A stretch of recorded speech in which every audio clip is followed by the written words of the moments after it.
Hey dear student, welcome back to our YouTube channel Learners Square। तो चलिए शुरू करते हैं आज का अपना टॉपिक।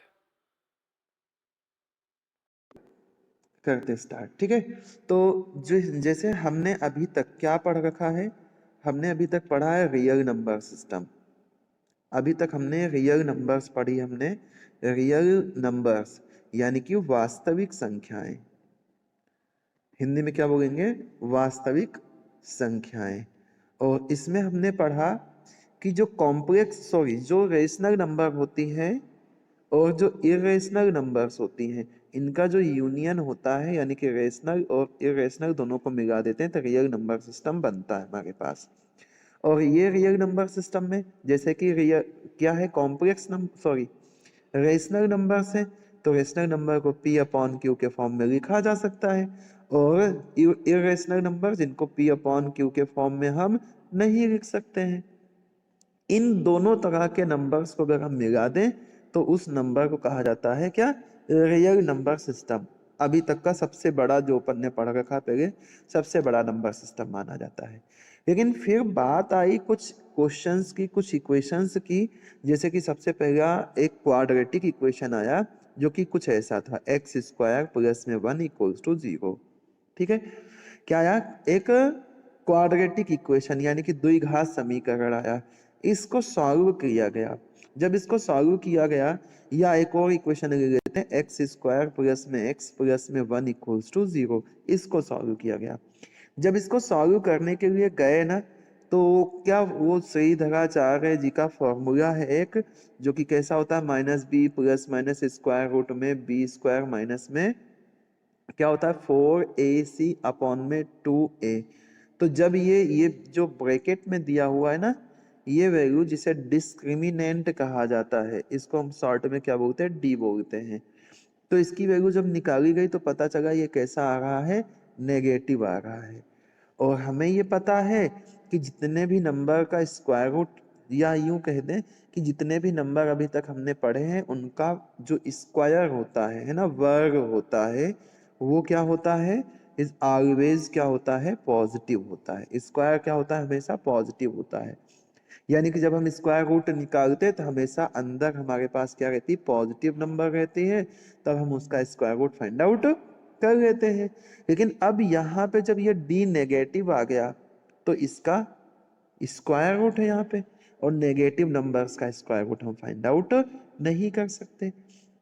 यानी कि ये जो दो इक्वेशंस हैं, ऐसी और भी इक्वेशंस बनी है। ठीक है, इन दोनों इक्वेशन का जो सॉल्यूशन है, इतने बड़े नंबर सिस्टम रियल नंबर में इनका सॉल्यूशन आया ही नहीं।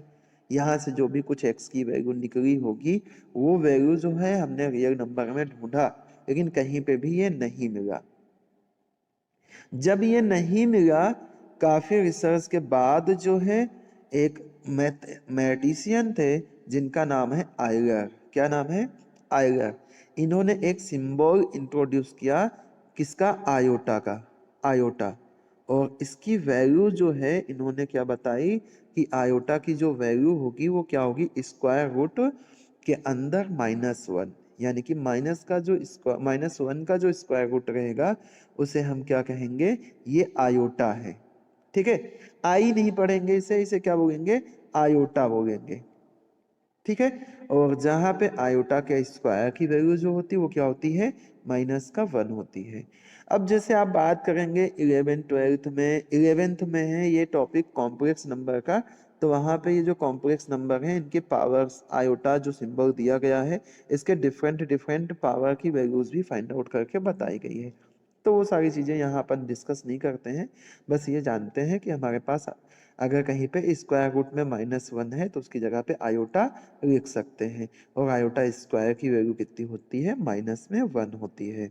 ठीक है, फिर बात करते हैं कॉम्प्लेक्स नंबर होता क्या है। कॉम्प्लेक्स नंबर क्या होता है? तो कोई सभी नंबर, कॉम्प्लेक्स नंबर यानी कि हिंदी में से इसे क्या बोलेंगे? सम्मिश्र संख्याएं। क्या बोलेंगे कॉम्प्लेक्स नंबर को? सम्मिश्र। सम्मिश्र संख्याएं। सम्मिश्र संख्याएं क्या होती है कॉम्प्लेक्स नंबर? कॉम्प्लेक्स नंबर वो सारे नंबर्स होती हैं जो a प्लस आयोटा b के फॉर्म में होती है, जहाँ पे a और b जो है ये रियल नंबर्स हैं, और इस a प्लस आयोटा b को हम क्या बोलते हैं? कॉम्प्लेक्स नंबर बोलते हैं। ठीक है, देन इसके आगे चलते हैं। तो अगर कोई सा नंबर है ना, अगर हम ऐसा बोलते हैं कि z equal to x plus iota y है, तो z को क्या कहा जाता है यहाँ पे? Complex variable. जैसे हम रियल नंबर सिस्टम में या रियल नंबर में या अभी तक कोई सा भी वेरिएबल हम मानते थे, तो वो वेरिएबल हम कैसा मानते थे? वो वेरिएबल हम मानते थे एक्स वाई जेड ऐसा, है ना, ए बी सी ऐसा कुछ मानते थे। लेकिन अब हम वो वेरिएबल कैसा मानेंगे कॉम्प्लेक्स नंबर सिस्टम में? जेड के फॉर्म का वेरिएबल मानेंगे, और हमेशा क्या लेके चलेंगे कि जेड इक्वल टू कितना होता है? एक्स प्लस आयोटा वाई होता है। ठीक है, इसके आगे चलते हैं। जहां पे ये जो x है, यानी कि जिसमें आयोटा नहीं है ना, ऐसा लिखा हुआ x प्लस आयोटा y, तो x को क्या बोलेंगे? इसे बोलेंगे ये रियल है, रियल पार्ट है। ठीक है, हिंदी में वास्तविक पार्ट है, वास्तविक भाग है इस कॉम्प्लेक्स नंबर का, यानी कि सम्मिश्र संख्या का। और y को क्या बोलेंगे? y को हम बोलेंगे यहाँ पे इमेजिनरी है, इमेजिनरी यानी कि अधिकल्पित। इमेजिनरी को हिंदी में क्या बोलते हैं? अधिकल्पित, अधिकल्पित। तो इस तरीके से अगर हमें किसी कॉम्प्लेक्स नंबर में, किसी कॉम्प्लेक्स नंबर में कोई वेरिएबल मानना रहेगा तो x प्लस आयोटा वाई को मानेंगे, जहाँ पे जिसके साथ में आयोटा रहेगा उसे हम कहेंगे क्या? कि वो इमेजिनरी पार्ट है, और जिसके पास साथ में आयोटा नहीं रहेगा उसे हम क्या कहेंगे? वो रियल पार्ट है। ठीक है, अब इसका मतलब क्या होगा? जो रियल पार्ट होगा, वास्तविक भाग रहेगा, उसको इससे डिनोट करेंगे आर ई जेड से। और ये क्या है? जिसके साथ में आयोटा नहीं है, और जिसके साथ में आयोटा है उसे हम क्या बोलेंगे? उसे हम बोलेंगे इमेजिनरी जेड, यानी कि I am Z. I am मैं हूं नहीं, है ना, आई एम साथ में, नहीं तो आई एम इमेजिनरी ऐसा कुछ नहीं है। ठीक है, तो इमेजिनरी पार्ट को आई एम से डिनोट करेंगे, रियल पार्ट को आर ई से डिनोट करेंगे। अब एक चीज और है यहाँ पे कि हम इस कॉम्प्लेक्स नंबर को ऑर्डर्ड पेयर के फॉर्म में लिख सकते हैं। ऑर्डर्ड पेयर का मतलब, जैसे हम एक्स वाई प्लेन पे ना नंबर को रिप्रेजेंट करते हैं, कोऑर्डिनेट हम इसी तरीके से लिखते हैं ना, तो उसी तरीके से कॉम्प्लेक्स नंबर को इस तरीके से हम एक्सप्रेस कर सकते हैं। और पढ़ेंगे इनका प्लेन पे रिप्रेजेंटेशन भी पढ़ेंगे, तब हम स्टार्ट करेंगे कॉम्प्लेक्स फंक्शन वगैरह कुछ। ठीक है, फिर इसके आगे चलते हैं। तो नेक्स्ट टर्म आ जाती है जिसे बोला जाता है किसी भी कॉम्प्लेक्स नंबर का, यानी कि सम्मिश्र संख्या का कांजुगेट। कांजुगेट का मतलब क्या होता है? संयुग्मी। ठीक है, कॉम्प्लेक्स कॉन्जुगेट का मतलब क्या हो गया? सम्मिश्र संयुग्मी। तो कोई नंबर है अपने पास z, तो उसका जो कॉम्प्लेक्स कॉन्जुगेट होगा जिसे z बार से डिनोट करेंगे। और अगर z equals to x plus iota y है, तो z बार क्या हो जाएगा? x minus iota y. और जब हमें कॉम्प्लेक्स कॉन्जुगेट पता करना रहता है, प्लस को माइनस से क्या कर देते हैं, सॉरी, आयोटा की जगह पे जब हमें पता करना रहता है कॉम्प्लेक्स कॉन्जुगेट, तो आयोटा की जगह पे क्या कर देते हैं? माइनस में आयोटा लिख देते हैं, और हमें पता चल जाता है कि कॉम्प्लेक्स कॉन्जुगेट क्या है। ठीक है, इसके आगे चलते हैं। तो अगर हमारे पास जो है z equals to iota y कोई नंबर है, कॉम्प्लेक्स नंबर है, और उसके बाद उसका कॉन्जुगेट क्या हो जाएगा? z plus iota y, sorry z minus iota y हो जाएगा। तो अगर हम इन दोनों को प्लस कर रहे हैं ना, z और z बार को प्लस कर रहे हैं, तो देखो आयोटा वाई से आयोटा वाई कैंसिल हो जाएगा, अपने पास 2x बचेगा। यानी कि यहाँ से x की वैल्यू निकालेंगे तो हमारे पास कितना आ जाएगा? z plus Z bar upon में 2। यानी कि जब हमें रियल पार्ट पता करना हो किसी कॉम्प्लेक्स नंबर का, तो उसका हम इस फॉर्मूले से रियल पार्ट पता कर सकते हैं। सेम ऐसे ही अगर हम माइनस कर दें तो हमें इसका इमेजिनरी पार्ट मिलेगा, और इमेजिनरी पार्ट पता करने के लिए ये फॉर्मूला यूज कर लेंगे। तो इमेजिनरी पार्ट हुआ क्या? इमेजिनरी जेड इक्वल्स टू क्या हो जाएगा? Z minus Z bar upon में 2। और ऐसे ही रियल पार्ट पता करना तो z plus Z bar upon में 2 आ जाएगा। ठीक है, इसके आगे चलते हैं। ये तो सिलेबस आपको बता ही दिया है। इसके आगे चलते हैं। यहाँ पे एक नोट है, ये नोट क्या कहता है, द फ्रेजेस ग्रेटर देन और less than have no meaning in the set of complex number. कोई काम का नहीं है ये नोट, बस ये ध्यान रखना है कि हम ग्रेटर देन और लेस देन की बात करते हैं तो इसका कॉम्प्लेक्स नंबर में कोई मीनिंग नहीं रहेगा। फिर देखो ये पूरा बेसिक है, आपने 11th में पढ़ा है कॉम्प्लेक्स नंबर, जब से कुछ भी नहीं पढ़ा है, तो ये थोड़ा आपको बेसिक रिवाइज करने की जरूरत है। तो नेक्स्ट क्या है, नेक्स्ट है कोई भी दो कॉम्प्लेक्स नंबर इक्वल कब होगा, जैसे हम कहते हैं z1 equals to x1 plus iota y1 है, z2 equals to x2 plus iota y2 है। तो ये दोनों इक्वल कब रहेंगे, जब इनका रियल पार्ट भी इक्वल हो और इमेजिनरी पार्ट भी इक्वल हो। ठीक है, जैसे हमारे पास z1 और z2 दो नंबर्स हैं, चलो लिखता नहीं हो ऐसे समझाते चलते हो ना, इजी इजी पोर्शन है। तो z1 इक्वल्स टू क्या है, x प्लस आयोटा y1 है, z2 equals to x2 plus iota y2 है। ये दोनों कॉम्प्लेक्स नंबर्स इक्वल तभी होंगे, है ना, इफ एंड ओनली इफ, यानी कि केवल और केवल तभी इक्वल होंगे जब रियल पार्ट इनका इक्वल हो और इमेजिनरी पार्ट भी इनका क्या हो, इक्वल हो।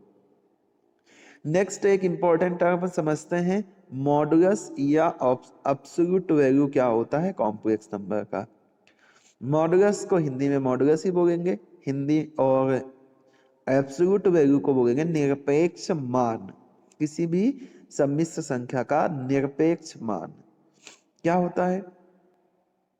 तो एब्सोल्यूट जैसे हमारे पास z equals to x plus iota y कोई कॉम्प्लेक्स नंबर है, तो इसका जो एब्सोल्यूट वैल्यू होता है उसको मॉडुलस z से लिखते हैं, और इसकी वैल्यू होती है स्क्वायर रूट के अंदर x square plus iota y square. ठीक है, और इसको अगर होल स्क्वायर कर दें तो ऐसा रिप्रेजेंट कर सकते हैं, मॉडुलस जेड का square equals to x square plus y square, और यहाँ पे हम इसको इस तरीके से एक्सप्रेस कर सकते हैं, x plus iota y into x minus iota y. X plus iota y को अपन जेड बोलते हैं, एक्स माइनस आयोटा वाई को जेड बार बोलते हैं, यानी कि मॉडुलस जेड का स्क्वायर जो है क्या होता है, जेड इंटू जेड बार के इक्वल होता है। कहीं भी कोई सा भी डाउट रहेगा आप सभी को तो बिल्कुल जो है बता दीजिएगा, है ना, वो अपन कर लेंगे सॉल्व। ठीक है, चलते हैं नेक्स्ट टर्म पे। नेक्स्ट जो टर्म है ये भी इम्पोर्टेंट टर्म है, बस ये समझना है यहाँ पे कि क्या हम कॉम्प्लेक्स नंबर को एक्स वाई प्लेन पे रिप्रेजेंट कर सकते हैं, और अगर कर सकते हैं तो कैसे करेंगे, यही हमें समझना है। तो जैसे मान लो ये पूरा थ्योरी समझने की जरूरत नहीं, बस थ्योरी लिखा हुआ है, ये समझ लो कि मान लो कोई हमारे पास कॉम्प्लेक्स नंबर है, तो उस कॉम्प्लेक्स नंबर को हम ऑर्डर्ड पेयर के फॉर्म में लिख सकते हैं। किसी भी कॉम्प्लेक्स नंबर को क्या कर सकते हैं, ऑर्डर्ड पेयर के फॉर्म में लिख सकते हैं। और अगर ऑर्डर्ड पेयर के फॉर्म में लिख सकते हैं तो जैसे मान लो z equals to x plus iota y, ये हमारे पास कोई कॉम्प्लेक्स नंबर है, तो इस कॉम्प्लेक्स नंबर को हम कैसा लिख सकते हैं, ऐसा लिख सकते हैं, ऑर्डर्ड पेयर के फॉर्म में लिख सकते हैं। और अगर ऑर्डर्ड पेयर के फॉर्म में लिख सकते हैं तो मान लेते हैं एक्स वाई प्लेन पे, जो हमने कार्टेशियन प्लेन पढ़ा है उस पे यहाँ पे ये एक्स वाई पॉइंट आता है इस जगह पे, तो इसे ही जैसे हम इसको ऑर्डर्ड पेयर में हमने लिखा और हमने कहा इसको एक्स वाई प्लेन पे लिख सकते हैं, सिमिलरली हम कॉम्प्लेक्स नंबर को ऐसे कार्टेशियन प्लेन पे रिप्रेजेंट कर सकते हैं, लेकिन तब इस प्लेन का नाम बदल के कॉम्प्लेक्स प्लेन या आर्गेंड प्लेन, या इसे बोला जाता है गॉसियन प्लेन, इसे गॉसियन प्लेन भी बोला जाता है। तो इतने सारे नाम हो जाएंगे, जहाँ पे जो एक्स एक्सिस हमारा रहता है ये हमारा रियल पार्ट को रिप्रेजेंट करेगा, और इस एक्सिस का नाम रहेगा रियल एक्सिस, और इसी तरीके से जो हमारा इमेजिनरी पार्ट है वो वाई एक्सिस पे रिप्रेजेंट किया जाएगा, और इस एक्सिस को हम इमेजिनरी एक्सिस भी बोलेंगे।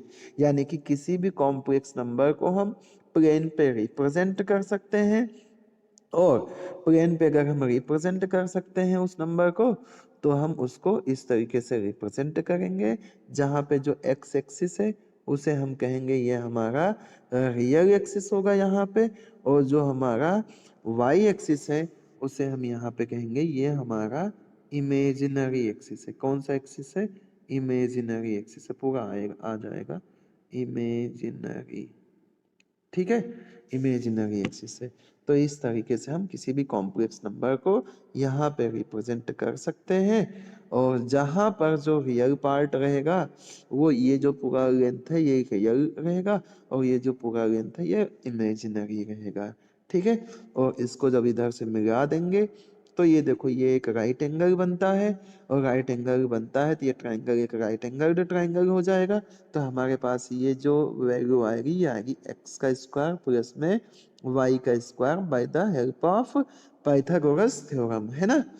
तो हाइपोटेनस है ना, हाइपोटेनस का स्क्वायर इक्वल्स टू होता है बेस का स्क्वायर प्लस परपेंडिकुलर का स्क्वायर, ठीक है। इस तरीके से हम किसी भी कॉम्प्लेक्स नंबर को जो है प्लेन पे रिप्रेजेंट कर सकते हैं, और इस प्लेन का नाम क्या होगा, इस प्लेन का नाम होगा कॉम्प्लेक्स प्लेन या आर्गन प्लेन, या इसे हम बोल सकते हैं क्या, गॉसियन प्लेन भी बोल सकते हैं, ठीक है। इसके आगे चलते हैं, सेम वही, अब ये पता क्या पता किसकी राइटिंग आ गई है यार, distance between two complex number, दो कॉम्प्लेक्स नंबर के बीच की डिस्टेंस क्या होती है। तो मान लो z1 equals to x1 plus iota y1 है, z2 equals to x2 plus iota y2 है, तो इनके बीच की जो डिस्टेंस रहेगी उसे मॉडुलस z1 माइनस z2 से डिनोट किया जाएगा, ठीक है। और रियल पार्ट में से माइनस होगा। देखो कभी भी दो कॉम्प्लेक्स नंबर को हम ऐड करते हैं या सब्ट्रैक्ट करते हैं, तो जैसे मान लो z1 इक्वल्स टू क्या है अपने पास x1 प्लस आयोटा y1 है, और z2 इक्वल्स टू क्या हमारे पास x2 प्लस आयोटा y2 है। तो अगर हम यहाँ पे z1 और z2 को करेंगे प्लस, तो हमारे पास क्या आएगा, रियल पार्ट जो है हमेशा क्या होगा, रियल पार्ट में प्लस होगा, और जो इमेजिनरी पार्ट रहेगा वो हमेशा क्या होगा, इमेजिनरी पार्ट में होगा प्लस। ऐसे ही अगर हम क्या करते हैं, ऐसे ही अगर हम इस तरह ये करते हैं कि मान लो इन दोनों को माइनस करते हैं, तो रियल पार्ट में से माइनस हो जाएगा, इमेजिनरी पार्ट में से माइनस हो जाएगा, ठीक है। इस तरीके से इनका एडिशन और सब्ट्रैक्शन होता है, किसका, कॉम्प्लेक्स नंबर्स का। और इसके साथ ही मैं आपको मल्टीप्लिकेशन भी समझा ही देता हूँ, लगे हाथ है ना, क्योंकि थोड़ा सा कहीं पे मल्टीप्लाई करेंगे डिवाइड करेंगे तो प्रॉब्लम हो सकता है आ जाए। तो जैसे एक बात ध्यान रखना पहली, तो जैसे हमारे पास मान लो यही दो real numbers, sorry complex number है z1 और z2, तो z1 इंटू z2 जब आप निकालेंगे तो क्या आएगा, x plus iota y, x1 plus iota y1 into x2 plus में आयोटा y2, इस तरीके से आएगा। इसको जब हम मल्टीप्लाई करने जाएंगे तो रियल पार्ट का रियल पार्ट में मल्टीप्लाई, फिर इसका इधर मल्टीप्लाई, फिर इसका इधर मल्टीप्लाई, फिर इसका इधर मल्टीप्लाई, यानी कि x1 का x2 से होगा तो x1 x2 हो जाएगा, फिर x1 का y1 से होगा तो प्लस x y2 से होगा तो आयोटा x1 और y2 हो जाएगा। और ऐसे ही जब इसका इसमें होगा तो मल्टीप्लाई किया जाएगा आयोटा के साथ में x2 y1 हो जाएगा। अब देखो जब इसका मल्टीप्लाई यहाँ पे होगा तो आयोटा का आयोटा से मल्टीप्लाई होगा तो आयोटा का स्क्वायर आ जाएगा, और आयोटा स्क्वायर की वैल्यू कितनी होती है, -1, तो यहाँ पे -1 आ जाएगा, और क्या आ जाएगा, y1 y2 आ जाएगा। और इसको हम कैसे लिखेंगे कि ये x1 x2 है, माइनस में y1 y2 है, ये हो गया अपना रियल पार्ट, और आयोटा को कर लेंगे कॉमन, तो x1 y2 आ जाएगा, प्लस में x2 y1 आ जाएगा, ये आपका हो जाएगा इमेजिनरी पार्ट, और ये हो जाएगा आपका रियल पार्ट। तो इस तरीके से अगर हम दो कॉम्प्लेक्स नंबर का मल्टीप्लिकेशन निकालते हैं तो वो भी एक कॉम्प्लेक्स नंबर ही आता है, और इस तरीके से उसे पता कर सकते हैं, ठीक है। ऐसे ही अगर हम कॉम्प्लेक्स नंबर को डिवाइड करते हैं, यानी कि z1 अपॉन z2 निकालते हैं, तो क्या आ जाएगा, x1 प्लस आयोटा y1 आ जाएगा, और अपॉन में x2 प्लस में आयोटा y2 आ जाएगा, ठीक है। अब अगर ऐसा कुछ होता है तो हम क्या कहेंगे, यहाँ से देखो जैसे हम स्क्वायर रूट के बारे में बात करते हैं कि स्क्वायर रूट अपॉन में नहीं होना चाहिए, तो ऐसे ही यहाँ पे आयोटा भी अपॉन में नहीं होना चाहिए, और इसके लिए हम क्या करेंगे, रेशनलाइजेशन कर देंगे डिनोमिनेटर का और सॉल्व कर देंगे, तो हमारे पास ये डिवाइड वाला कॉन्सेप्ट भी आ जाएगा। तो ये थोड़ा आपका फंडामेंटल ऑपरेशन कैसे अप्लाई होता है, ये सारी चीजें थी। अब आ जाते हैं, पढ़ते हैं एक और पॉइंट यहाँ पे, जिसका नाम है किसी भी कॉम्प्लेक्स नंबर का जो पोलर फॉर्म होता है ये क्या होता है। अब आपने पहले पढ़ रखा है कि पोलर फॉर्म की बात कर रहा है। जब हम बात करते हैं कार्टेशियन फॉर्म की तो उसमें क्या होता है, एक्स होता है और वाई होता है। जब हम बात करते हैं पोलर फॉर्म की तो उसमें क्या होता है, आर होता है और थीटा होता है। ठीक है, किसी भी कॉम्प्लेक्स नंबर का जो पोलर फॉर्म या किसी भी कर्व का पोलर फॉर्म जो होता है वो क्या होता है, आर और थीटा में। पोलर फॉर्म यानी कि क्या होगा, ध्रुवीय रूप होगा। ठीक है, क्या बोलते हैं, ध्रुवीय, ध्रुवीय रूप, ये कहा जाता है पोलर फॉर्म। तो मान लो हमारे पास कोई x, क्या है, x प्लस आयोटा वाई करके कोई सा नंबर है। ठीक है, तो जब भी हम किसी भी कार्टेशियन फॉर्म को पोलर फॉर्म में कन्वर्ट करते हैं तो x की जगह पे r cos थीटा रखते हैं, y की जगह पे r sin थीटा रखते हैं। अगर इनको स्क्वायर करके ऐड कर लोगे तो यहाँ से r की वैल्यू क्या आ जाएगी आपके पास, स्क्वायर रूट के अंदर x square plus y square. और इनको अगर y को x से डिवाइड कर दोगे तो बनेगा टेन थीटा, r से r हो जाएगा कैंसिल, तो आपके पास थीटा की वैल्यू क्या आ जाएगी, tan inverse y by x. तो इसका मतलब जब भी हम किसी कॉम्प्लेक्स नंबर को इस फॉर्म में कन्वर्ट करते तो ये ऐसा हो जाता है ना, z इक्वल्स टू एक्स की जगह पे r cos थीटा, y की जगह पे r sin थीटा। तो इस तरीके से आ जाएगा। और r को अगर अपन कॉमन कर लिए तो क्या हो जाएगा, r बाहर cos theta plus iota sin theta. अब जो है डी मॉयवर्स साहब ने बताया है कि cos theta plus iota sin theta को हम कैसा लिख सकते हैं, e की पावर आई थीटा लिख सकते हैं। यानी कि ये जो कॉम्प्लेक्स नंबर है इसका पोलर फॉर्म जो है इस तरीके से आ जाएगा, r e to the power i theta हो जाएगा। ठीक है, और इसे ही क्या बोलते हैं, हम पोलर फॉर्म बोलते हैं। जहां पे ये जो r और थीटा है ये पोलर कोऑर्डिनेट्स हैं, है ना। किसी भी कर्व का जो पोलर फॉर्म होता है वो क्या होता है, आर और थीटा में होता है। ये जो आर होता है इसे हम मॉडुलस बोलते हैं या इसे एब्सोल्यूट वैल्यू बोलते हैं। जो हमारे पास नंबर है, जो हमारे पास क्या है, कॉम्प्लेक्स नंबर है, उसका जो मॉडुलस होता है वो आर होता है। और जो थीटा एंगल होता है ये क्या होता है, ये एंगल होता है जो एक्स एक्सिस के साथ में बन रहा है ना। जैसे ये कॉम्प्लेक्स नंबर है, ये कॉम्प्लेक्स नंबर एक्स एक्सिस के साथ में जो भी एंगल बना रही है इसे ही हम क्या बोलते हैं, थीटा बोलते हैं।